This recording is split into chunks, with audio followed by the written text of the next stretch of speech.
I don't know. Drugs are out, sex is out, politics are out. Everything is on hold. I mean, we definitely need something new. I just keep waiting for some new voice to come out of somewhere and just say, hey.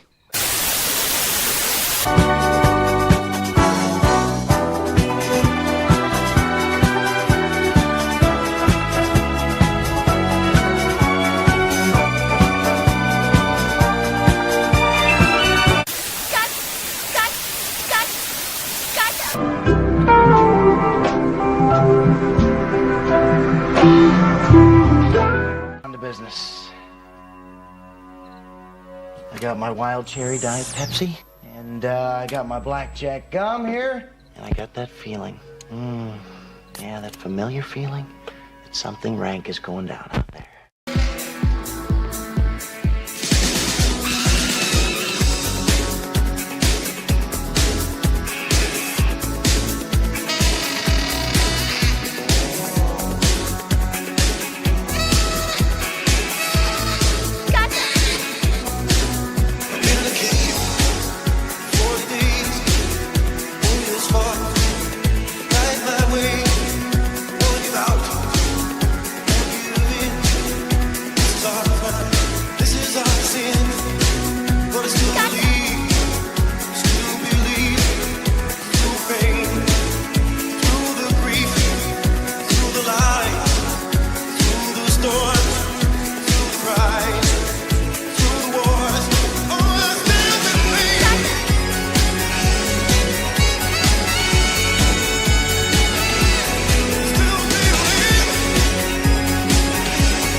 Hey, hey.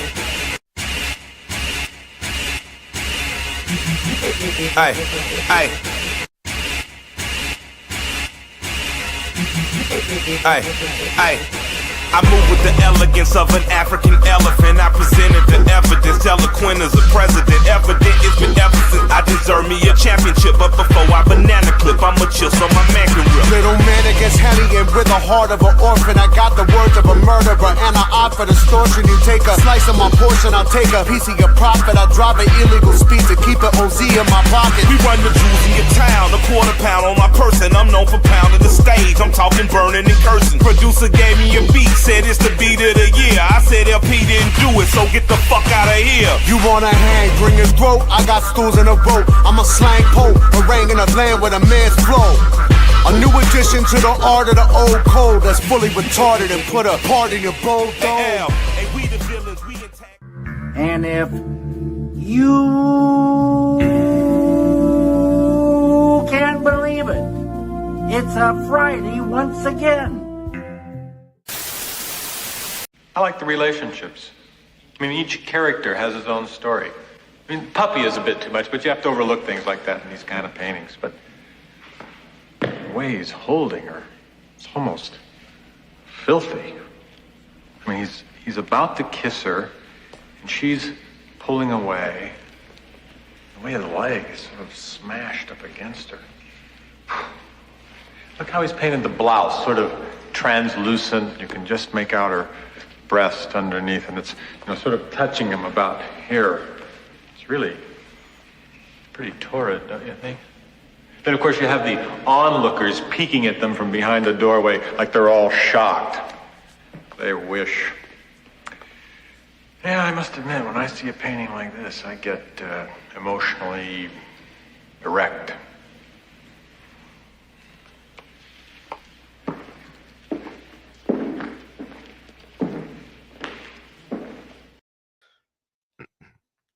The world is not run by shadowy cabals of power-drunk manipulators.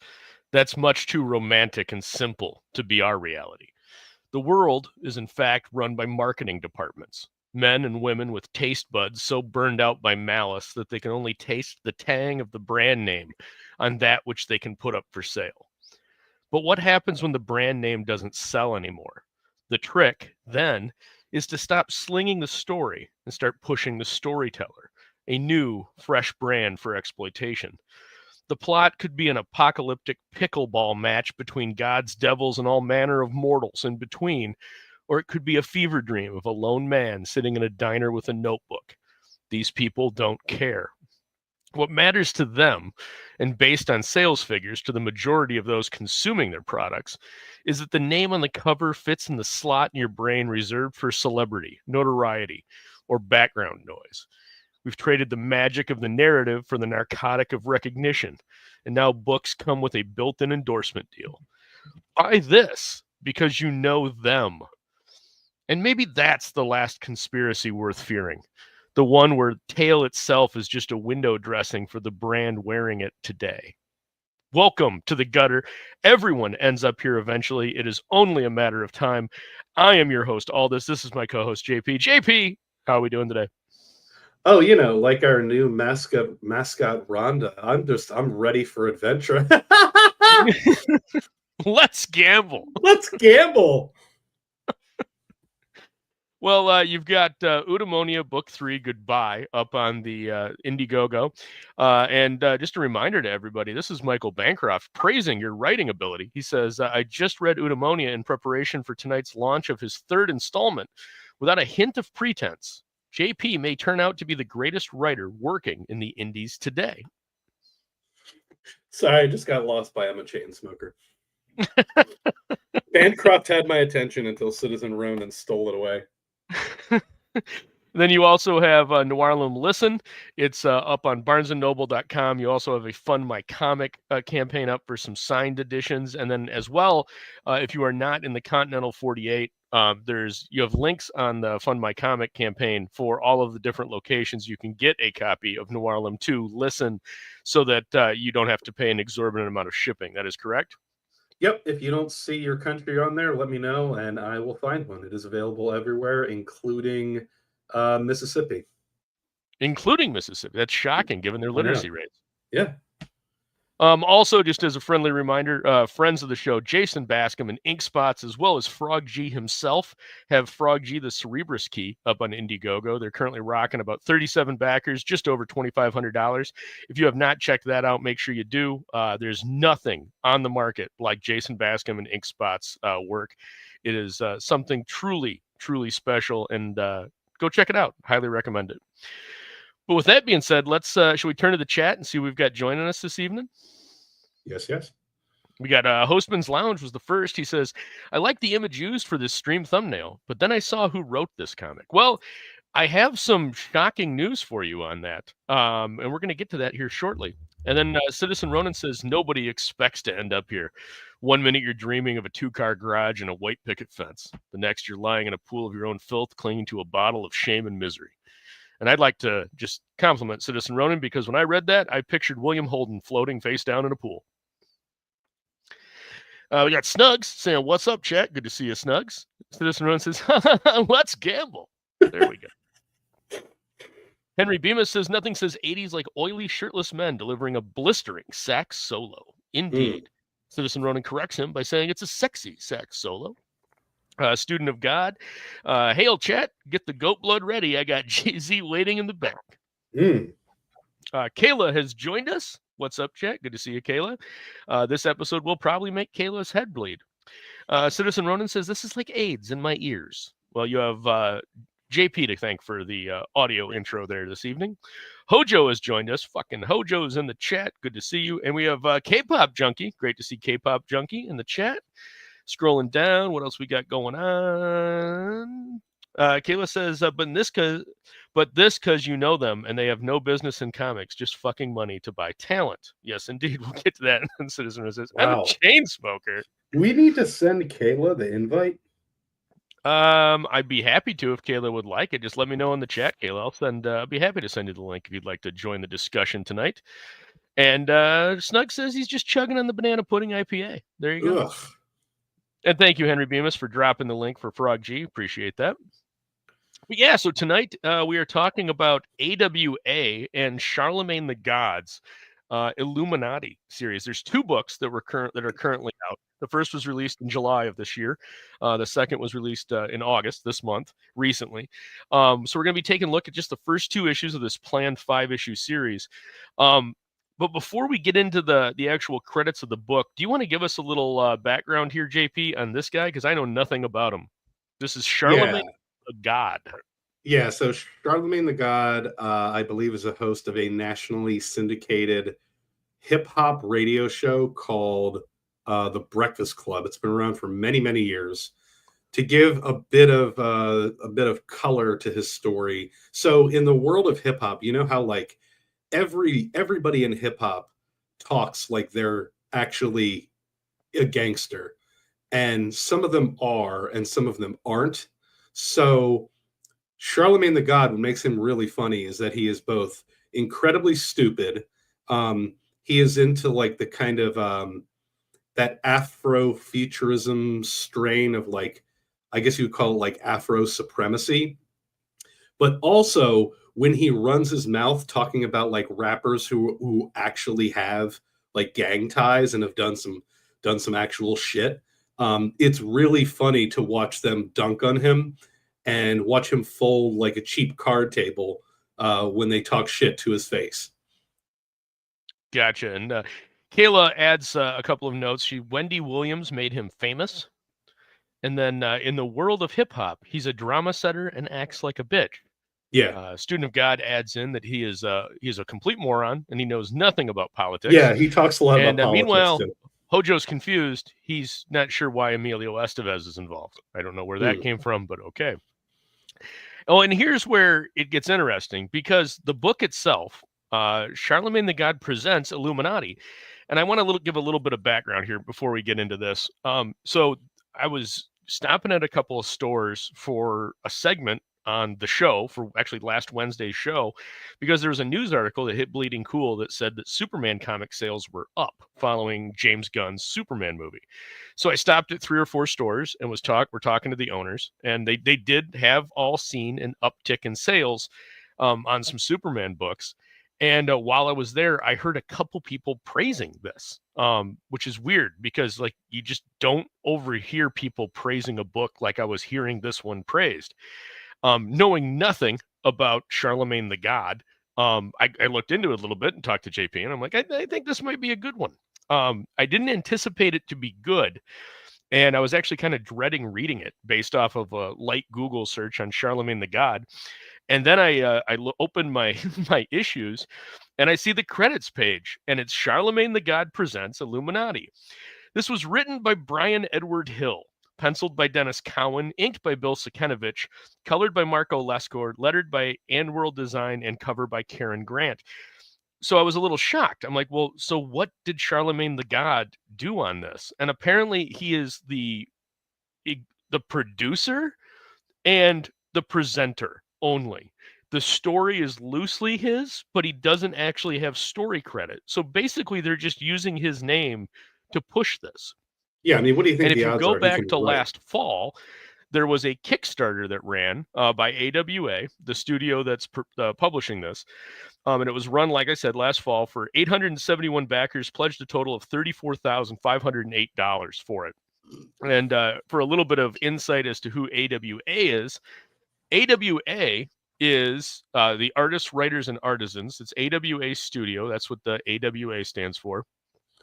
And they were founded by Marvel vets Axel Alonso and Bill Jemas, with media executive John Miller, who's now no longer with the company, back in 2022. I have a couple of their books. Overall, they're like real hit or miss. Some are pretty good, some are pretty bad. But I did want to hit this blurb. In 4 short years, AWA Studios has positioned themselves as one of the most exciting publishers in the comic industry and features some of the most compelling creator-owned titles on the market. So yes, they are a creator-owned publishing studio. So they fall in the same vein as kind of Bad Idea and some of the other ones that have popped up. Ghost Machine comes to mind going through Image, Giant Generator, Rick Remender's company. All of those kind of are the same vein. They all popped up about the same time. But to go through a little bit of this is Brian Edward Hill. He's the writer. Dennis Cowan, obviously, famously a wonderful penciler. And Bill Sikenovich, of all people, is inking this. And then this is Marco Lesko, the letterer, whose picture sums up just about everything you need to know about him. Yes, he looks just as much of as a asshole as he comes across as if you look up his interviews. But kind of a 10,000 foot view, JP. We're only dealing with 2 issues that are out right now of the 5-issue series. What's your what's the kind of the 10,000 foot view? What are we in for in these 2 issues? In my opinion, it is a CW show about. Can I just not hear JP again, or is JP gone? And greetings to Dale A.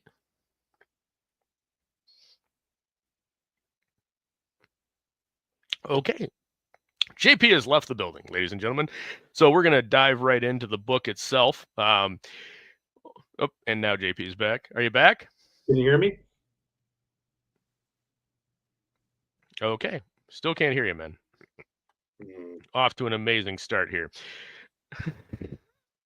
Quality show as always. Indeed. But we're going to dive right in. This is cover 1. This is the book that was released in July. We do have to censor the cover because it isn't a mature cover. And then this is the 2nd issue, which is was released this month. JP is back yet again. Do I have audio yet? Can you hear me? Doesn't sound like I've got audio. This is going to be really brutal if I got to go through this because I don't have a whole lot of good things to say about this. But with that, in fact, while we're trying to figure out JP's situation here with his audio, we're going to skip to commercial real quick. Yeah.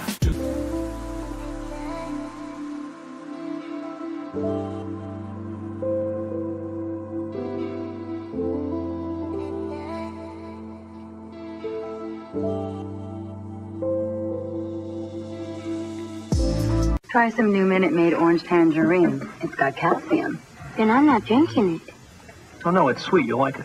I don't believe you. Well, then who would you believe? I don't know, Robert Loggia.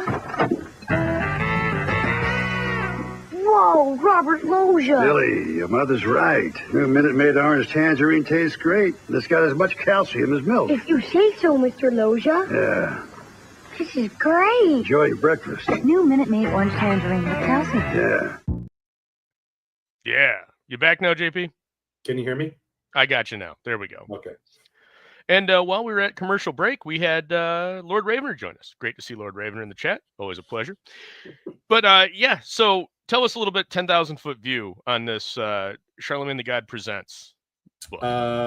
So it's a poorly written show on the CW about the Illuminati taking over the entertainment industry. And the dialogue is shit. And the art is just fine. Yeah, there was a couple moments, and we're going to go through some pages that I do have some compliments on the art. Overall, I thought the art was passable. The writing was better than I thought it was going to be, because I did expect it to be written by Charlamagne Tha God, and instead, like I mentioned, it's written by Brian Edward Hill. But That being said, it still wasn't very good. The pacing's a little questionable, I would argue. And it doesn't catch as much as you thought it should, at least in my Well, opinion. can you correct me if I'm wrong, but isn't Brian Edward Hill a notoriously not very good comic book writer who just has the name of somebody who sounds like a good comic book writer? He's real hit or miss. He's had a couple of arguably he gets a lot of praise for stuff that usually isn't that good. If that makes sense. Yeah, because I mean, didn't he do what did he do? Like Black Panther, Blade. You know how they just pass black writers across properties that have black main characters? Right. I mean, he's worked for Top Cow and Image, DC and Marvel. Killmonger, back in 2018, he got a lot of accolades for his Blade work recently. He's got some accolades for what was some of the other stuff. DC, I think he did a Wonder Woman series that was fairly highly regarded. He was on Detective Comics for an arc. Man, what else? Netherworld was pretty decent from what I remember, but for the most part, is it better than Godlike? No. It's man, that's a hard measure because how many books can you gauge that? How many black pages can you put into a book? Wait, is the word ill in Illuminati emphasized? Wow, that's cheesy. Yes, student of God, or I'm sorry, Henry Bemis. It is. It's ILLuminati. Oh, see, I thought that because I was eating chicken tenders, I thought that I had smeared ketchup on the page. I thought this book was called Illuminati. No, it's they're playing around with that, and aren't they creative? And greetings to Jeremy Ice and Fire. Good to see you, my friend. License to Illuminati, indeed. But to get into the context of the book, the story starts, and we're introduced to the main character. And the main character is in Los Angeles because her sister has passed away, and she's looking to kind of close up her affairs and so such. And what were your thinking of how this opened, JP? Okay, so is this digital? This is digital, right? Yes. Man, I don't know. It kind of has that uncanny look to it where I would just rather be looking at hand-drawn pages. Like it's kind of like a magic trick. If you notice the trick, it's a poor trick. And this just seems really kind of like streamlined. What do you mean by streamlined? I mean, like overly processed. I don't like the way when we're changing vantage points, it doesn't like there isn't enough change between them. I think the all pink background is a poor choice for showing the same face twice on one page. Which is a motif that's repeated often in this book too. We get a lot of repetitive portrait style or dialogue driven focus on the face shots. And as we move in, we go from Lily talking to somebody who's our point of view, our main character, as we go through this I guess questionable noir styled story. And then we jump to the dead body of her sister Jackie, which a page like this seems to be more done for the shock value than anything else. Yeah, and it's also kind of weird how the page before it is her sister, and then it just cuts to like, ah, yes, my twin sister's fantastic tits. Yes, indeed. And then you wanted to talk a little bit about this. This is the person that Lily is talking to, and that back in Missouri, she wouldn't even drink caffeine. I struggled with this person this place turned her into. My sister shouldn't have died this way. What was it about this that bugged you? Oh, why don't we play a game? What problem do you think? What part of this do you think I have a problem with? Boy, it's hard. I would say it's probably just the context of the instead it's forcing something that could easily be shown in a flashback would be my guess. No, my biggest problem here is back in Missouri. It's one of those things. It's like it's revealing backstory is a trick. And if you notice the trick, it stops feeling like a trick. And so Back in Missouri is so superfluous. Like, do you think the person investigating her sister's death doesn't know where she's from? It's kind of like when you hear dialogue, it's like, as your sister, it's like it feels sloppy, like really sloppy. Like you had mentioned before the show, I wanted to get out my red pen. Right. Gotcha. Snug says you should try reading it in free verse. Hmm. There you go. But we do get some nice a little bit of nice work, and I mean you can't. The inking in this it's Bill Sakanovich. It looks good. It's just the question. It's little things like when we start doing panel breaks, and we've got our first panel break between panels 1 and 2 on this page. You're going to notice that the panel breaks are done almost. The panel breaks are not always chosen in the best fashion. So in this page, we've got black hair going over, breaking the gutter line, and then going into shadow. It doesn't add any dynamic motion to the page. It doesn't add anything. It's just kind of there. And it's an odd choice. Now, I do really like panels 3, 4, and 5, where we pick up the guitar and we get the slow motion kind of motif. I liked that aspect of it, and that's one of the most frustrating things about this book. There are moments where there's panel segments that really work, but they're always paired with something on the page that doesn't. And so to move a little further, I've got another example, and here's another example of it. Like, there's absolutely no problem with panels 1, 2, 3, and 4, but panel 5, the focus in on the note, it just doesn't work. Like that, why are you leaving it on that? You know what I mean? Like you're leaving it on a focus point, and the focus point it's like they turned it to try to make it a little dynamic, but it just doesn't work because it's so flat. So instead of having any impetuousness to turn the page or to move on the next panel, it just feels like you just ran into a cinder block wall. I'm not a big fan of chucking a glass bottle from the second story of a building. Right. And then Jeremy says, yeah, Raiden, dialogue goes out of its way to let you know it's for the reader. Exactly. And then Hojo says, inconsistent. And Sienkiewicz, yes, thank you. Thank you for that. And then we get this, which is weird. This is the preceding page. So then we don't have we end on the note, and the immediate next one is she's in a car driving to a location, and you've got a chauffeur or a taxi driver talking to her off panel, but we don't see them.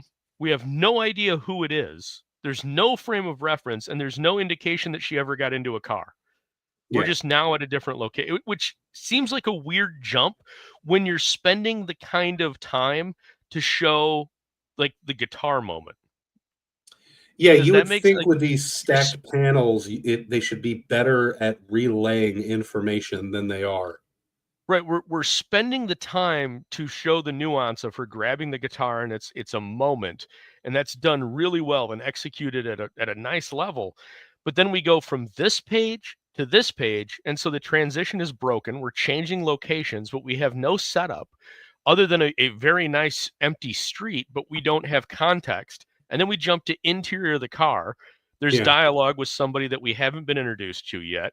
And then there's gone. A second establishing shot. Right. And then another establishing shot. And then we're walking away from a vehicle, and then we're ringing the door. Like, you could just do one establishing shot that's a third of the page, and then just get rid of panels 2 and 3, and then just do panels 3 and 4, or 4 and 5. You don't need those 2 panels. It doesn't add anything. There's nothing it's not moving the story forward. It doesn't engage you at all. It's for the sake of just being there. I also like the facial expressions of the character looking like mildly disinterested. Yeah, which is a reoccurring theme again, along with the focus on the face. And Cicero said, meanwhile, exactly. You can never have too many establishing shots. I wouldn't even read this for free at work.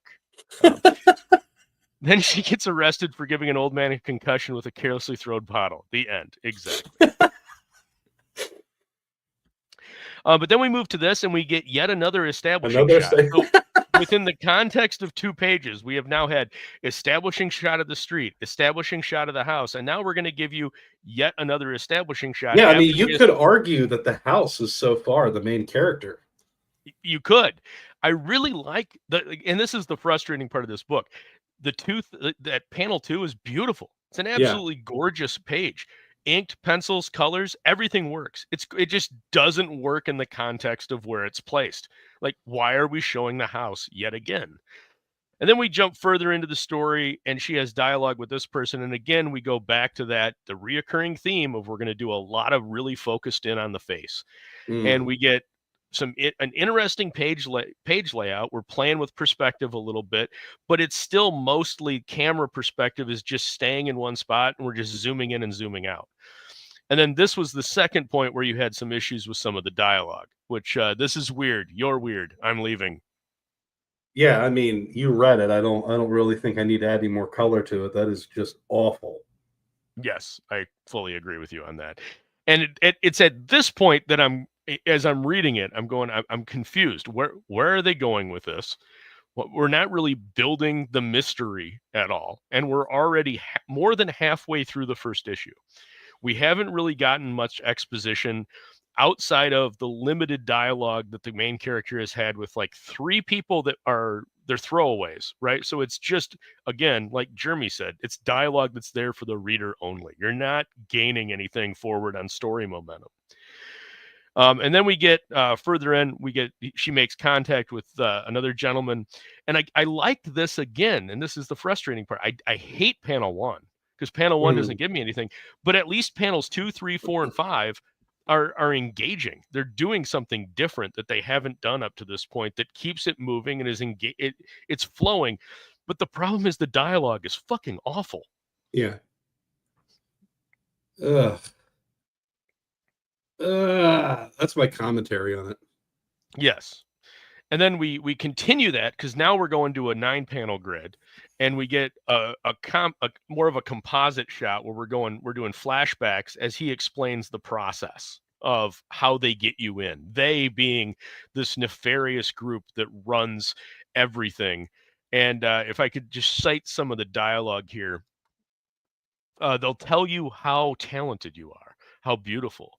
They'll celebrate you and your dreams for yourself. Then they'll corrupt you, but that won't feel like anything but pleasure. They'll serve something ancient. They serve something ancient and dark, something that hungers and needs to feed. It sounds insane because it is insane. Leave, Lily, please. And then her response after all of that is, I don't want to leave. Like at least Alex Jones is specific. You know what I mean? Right. Yeah, there's just, Lord Ravener says need more Irish vampires, apparently. And JP is going to be a chain smoker and want to gamble by the end of the stream. K-Pop says the free comic book day version was decent and I liked the art. Overall, I don't have a problem with the art itself. It's a lot of the page layouts and the questions. Read a page for me to hear the dialogue. I just did, but we can jump. This is now moving into issue 2, and we get a flashback. We know it's a flashback because it says before on it. Yeah, like the change in color wouldn't have already told you that, which, by the way, I really like. Absolutely. I think you could you can take before right out of this. Yeah. And it works just as well because it looks like a blaxploitation film, which is those are always cool. Absolutely. And then we go to this now. We get a nice boxing scene. I liked the boxing segment. This was an engaging introduction to the story. Okay. Whereas in the first issue, we kind of linger a little bit in the beginning. Now we've got some action. And then the main character's at the boxing match. And so then after the fight, she's talking to the fighter. And again, what do we get? We get that same perspective shot of heavy focus on eyes. There's something about eyes in this that was really important to the creators because we do it a lot. And I guess if you want to read a page, JP, probably one of these pages coming up is a good one. But again, here we get the crazy conspiracy board because it's meme in full effect. We get that. I like the establishing shot here, but then it feels like it's just meandering in and of itself right now for me. When I got to this point, I don't know about you for how you felt, but we're a third of the way into the second issue, and it just felt like it was struggling to get anywhere. Yeah, there's I don't know if you're aware of this, but there's a particular genre of movies, predominantly in the 80s, where it's basically a kind of rich guy wants to make a movie where he's going to direct and star in it. And for some reason, they all wear black tank tops in it. But that's when you get to about this point in the story, this is where it starts to feel like is where the story is starting to break down a little bit, because you're used to all of the budget that went into making this be competently drawn, and you realize that there's just nothing of any substance here. Yes, I would agree with that. And for Student of God, you were asking about if a page could be read. So this is another page that has, again, you'll notice the focus on the eyes. Again, it's a repetitive thing. At this point, it's becoming almost a meme in itself in the context of the book for how often it's being used. But the dialogue goes like this. So for panel 1, you're going to get next to these people. So you're going to get next to these people. Not a question, a statement. They knew my sister. If they're what you say they are, then they know what happened to her. On to panel 2. You know what happened to her. You know what happened to her, period. You want to know why it happened, period. And then panel 3. And so do you. Panel 4. I know they choose from this lambs and sacrifice them to the lions. It's how careers are made and kept. And to them, you're a lamb. And then panel 5, until I need to be a lion. It's just bad. Awful. Just bad. Like, there is a way you can make this engaging. This conversation you can still have it branch across these 5 panels, but you need to add a little bit of more of a little bit more warning to his tone. Like, you don't understand. You're not from here. You don't understand how the machine works. And she goes, well, my sister, it's about my sister. And he goes, well, you're going to get eaten up and spit out. She goes, well, not if I can stay strong. And it's like, you're not strong enough. They need to flip it, where instead of her ending on until I need to be a lion, it needs to be like, because he needs to be saying, like, she needs to have a little bit of naivety, and he needs to be just shutting that shit down at the end, instead of her ending it on some kind of like, oh no, I'm stronger than this system that killed my sister. It just doesn't work in the context. I mean, yeah, contextually, it doesn't even really make sense. His character first off, what is his character? He is the conspiracy theory investigator who's like, he's basically feeding her information. If he does nothing at all, she probably goes home. But the fact that he's feeding her information about what happened means that she's more likely to stick around, not less. Yes. And then Daylight says, you go, girl. Yeah, and that's it. It is definitely that girl boss hero that is being portrayed and pumped up. And then we get this, which is where all of my praise for the art immediately goes out the window, because we have not 1, but 2 panels that show a fucking phone. Like, there are so many different ways that you can be creative. You don't need to do a panel that shows the phone. You can show the message that's on the phone via just a narrative bubble. This is just so bad. I hate it when they do this. It's such a pet peeve of mine. We're going to show the screen of a phone, and it doesn't even look good. And it also accomplishes nothing, because he is the character that doesn't want her to get involved, and he's reacting to these texts that he doesn't want her to get involved. Right. And then she's getting involved. She was invited to a party of the same people that were around her sister. And then we get the party. And I said earlier, man, when they do panel breaks, they choose the weirdest panel breaks. I give you the perfect example of a panel break that doesn't work and at the same time is totally retarded.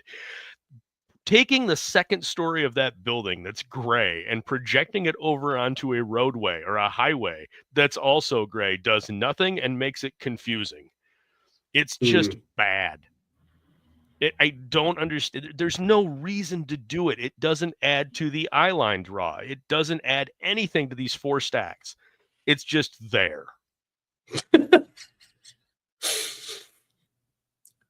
good show. Is there anything creative in this, or is it nuanced in a way? Seems on the nose. It's not It's not. It's better than I thought it would be, but I expected an absolute dog pile of shit. This is like just a little bit of shit on a napkin that somebody wiped off their shoe. So, yeah. But then we go to this, and now we're at the party, and we do have, again, nice color work. I like the layout for the most part, but I think one of the reasons why at this point I really wanted to highlight this page is because there's no dialogue on it, and I really, really enjoyed that. Yeah, that's a good point. But what you get is it shows. I her second panel, her eyes look all fucked up. Her left eye is way bigger. I don't know how you fuck up drawing a raised eyebrow that poorly, but by tilting her head, it just looks like a straight line. Yes, it looks like she's in the middle of a seizure, or at least starting one. Yeah. But I like, if you take panel 2 out, which panel 2 is totally unnecessary, panel 1 establishes the party, and then you have a sense of time change, and then you get the fact that, okay, now things are getting a little actiony in the party, and then we have 2 establishing shots of the main character doing nothing. Nothing. But I like the colors of the page. I just had some issues there. And then we go further into the book, and then we cut back to our conspiracy theorist, and he's being attacked in his apartment. I liked the red panel for the action. I liked what's going on there. And then apparently we've got like a superhero assassin guy that's going to kill him. And then we jump back to the party, and she's drinking, and then we get more lascivious action, and then we cut back to the conspiracy guy. And okay, I have, this is actually like, okay, man, now we got something going. We're going back and forth between 2 sequences. We've got an action sequence, and then we pan to this, and we get a nice 2 pages, and that's it. That's where the book ends. You know, they did do something interesting on the previous page. The way in the third or second panel, the way her back leg kind of angles down in the same direction as the punch. Yep. But again, I might be reaching. No, it's the same thing as we saw back in issue 1, where we're doing black hair that breaks the border, the gutter line into shadow. So there's no delineation of what is shadow and what's her hair. Same thing here. Where's her leg? She's wearing black leather pants, and then he's wearing a black coat and a black glove. There's no delineation. What's leg? What's arm? Is it his arm that's breaking the gutter, or is it her leg that's breaking the gutter? I think it's her leg, but you really can't tell. Also, in the last panel, is he just breaking that gun? Yeah, well, that he's racking it. Not right, sure. but the barrel is like coming off. It looks like it's elevated, yes. And then we get, like I said, we get this. Don't have any problems with this. It's just weird in a book where we focus so much detail on faces that at the end of book 2, we don't get good detail on a face. So there's a little inconsistency there. But overall, JP, final thoughts on this book? It's some stir-fried shit. There you go. Citizen Ronan says, an assassin wouldn't use a Glock. That's a good point. I would like it's to a know weird more. Malformed Citizen arm. Ronan. I would like to subscribe to your newsletter. Oh, apparently the barrel of a Glock does that when it's racked. I did not know that. I do not own a Glock. So, but with that being said, I did want to offer a little bit of a palate cleanse, because that was an exceptionally bad book. No, I thought we'd talk a little bit about something I posted this week, which is this painting. This painting was done by Robert Emil Schultz. He lived from 1928 to 1978. This was the cover for Ed McBain's, a.k.a. Evan Hunter, who lived from 1926 to 2005. 1959's dime store book, Killer's Choice. And one of the reasons I wanted to highlight it tonight, and I wanted to see what your thoughts were as well, JP, but somehow we just read over 50 pages of comic, and yet I've got a painting from 1957 that has more story elements involved in it than all those pages put together. So what are you implying about time? About time? I don't think I'm implying anything about time. I'm just saying that when you're choosing to do a layout, when you're choosing to do art, man, if you put some thought into like this individual painting has, like, you can in your head, you're there's stories going everywhere, right? Like what's going on? He's kicking the door in, his partner's ready to pounce. Are they detectives? Are they two private eyes? You know, you can see a little bit further down the hall. There's tons of depth, and where could it be going? And there's action, and you don't get that in any single panel, let alone a page in this entire 2 issues. I just find it amazing that I've got one painting. One painting has more depth and meaning and story elements than 50 plus pages of this book, plus some bad dialogue. Well, let's think about why that is, though. You know what I mean? Because it's like, and really, this isn't something that is only applicable to art or to visual storytelling, but it's equally as applicable to writing, in that what you see should incite interest in what you don't see. Right. I think that's probably a better way to put it than the way I did. But Awesome One says, final thoughts. Don't read a book an Aldous book suggestion. The books that we cover on the Gutter are not always suggestions. We talk about comics. We talk about whatever the topic of the week is. It may be a good book. It may be a bad book. It may be a recommend. It may be an avoid. It depends. Just because we're highlighting it doesn't mean we're recommending it. A lot of times we just want to talk about something because for one reason or another. God, we covered Void Indigo, and I wouldn't suggest that for anyone. I would recommend it. No, but I get the larger point, and I do think this is our second week in a row doing a not recommend, so I think we have to do contractually a recommend next week. It is. We will be doing a full recommend next week. We'll find something fantastic to cover. Citizen Ronan says this painting is fantastic. I figured you'd appreciate it, Ronan, as a painter yourself. And Henry Bemis says that's rad. Michael Bancroft has joined us. Always a pleasure to see Michael Bancroft. Kayla says, that's beautiful. And Citizen Ronan sums up everything I said in 5 minutes in a single word. You can almost smell the urine, booze, and shame. Yeah. Well, I mean, what's your story in this painting? What do you think is going on here? Oh, I think this is 2 detectives that are like 12 to 14 hours in on a shift, and they've been tracking down a lead, and they finally get there, and the door's locked, and they're through it. They're just tired. They're tired of it. They're not, screw the warrant. They're going in. They're, or it's 2 private eyes doing the same thing. They're just looking for information. They're on a clock. They got to get something now, and screw the rules. They're going to go in. That's how you feel, and it feels that way. You can smell the sweat. You can smell the stale air of a hot Los Angeles night. You know what I mean? Like, it just has everything that this book tried to do, everything that ILLuminati tried to do with building that noir story that they're so desperately reaching for. This painting does by itself. If you had to choose, what is the better setting for noir, LA or New York? Always LA. Oof. Because LA offers the contrast of the sunlight. Right, light is so important on noir. So when you're in New York is gray and shadow work, and it can work. But when you're talking about when you're in a land that's bright and sunny, you can do so much more with shadow as a suggestion, because every day the sun comes out and cleans the city, right, and then at night it shrouds itself in darkness again. Which, yeah, it happens in New York, but it's more gray. New York has more gray than LA. So you can play with the light and the dark a little bit more in LA than you can in a New York. New York is more urban decay, which you can do, but that's a different kind of noir than the kind of noir I usually gravitate towards, which is more of the classic noir. And how would you fit Chicago into that question? Or sorry, Chicago. Well, I think one of the things that Chicago has going for it is Chicago, you don't have the gray as much that you get in New York. It's more of a sprawling city. Not to say that New York's not a sprawl, but when you think of New York, most people just think of Manhattan, right? So, but when you talk about Chicago has sprawl. And so you've got all of the different small cities that have been absorbed. So you've got your immediate downtown, but it's sprawl as far as you can see.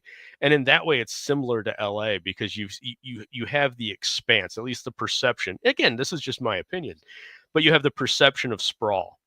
And Chicago also offers a little bit more of a demographic than you don't get in New York. New York is very East Coast. It's very urban. It's very structured. You've got the little bit of the Midwest semblance still in Chicago. So you get a little bit of a different mannerism. It's like Kansas City, right? Kansas City, you get a little bit different of a mannerism. It feels like it's just a little bit more polite, and the city's not out to get you like New York. New York almost is a character in and of itself, and then it's trying to eat you. I'll go ahead and answer this question right here. The reason why there isn't any Boston noir is because the dialogue in noir is razor sharp, and everybody in Boston sounds like they have fetal alcohol syndrome. Can confirm. We got Hojo saying Battle Beast palette cleanser next week. Maybe. We'll see. We'll see what we got. Kayla says Void Indigo is entertaining. At least this book was a bore fest. Always kick where the lock meets the door frame, kids. Indeed. And then Lord Ravener wins with my favorite comment. Wally took some shrapnel in the ass in The Chosen, so he leaves the door kicking to me, which is excellent. Thank you, sir. LA or San Fran. These detectives finally found this elusive Roblox therapy room. Dale A agrees with me. He says LA is best for noir. San Francisco can work in a pinch. And scrolling down, we've got what else? I think of LA. When I think of LA, I think of donuts, illegals, and prostitutes. There you go. And don't confuse us with Philly. Ooh, them's fighting words. But I think that's going to do it for us tonight, man. Do you have any final thoughts on anything? You know what? Everything great is about contrast. So, just think of the contrast of when we review a better book next week, and that will make the struggles we go through today worth enduring. I like it. Well, on that note, I will be dropping the link in the chat if you want to join us in the back room for our annual or I guess weekly get together with all of our fans. In the meantime, we will catch you on Wednesdays, the show. See you then. This is blood for blood and by the gallons. This is the old days, man, the bad days, the all or nothing days. They're back. There's no choices left.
You're still here? It's over. Go home.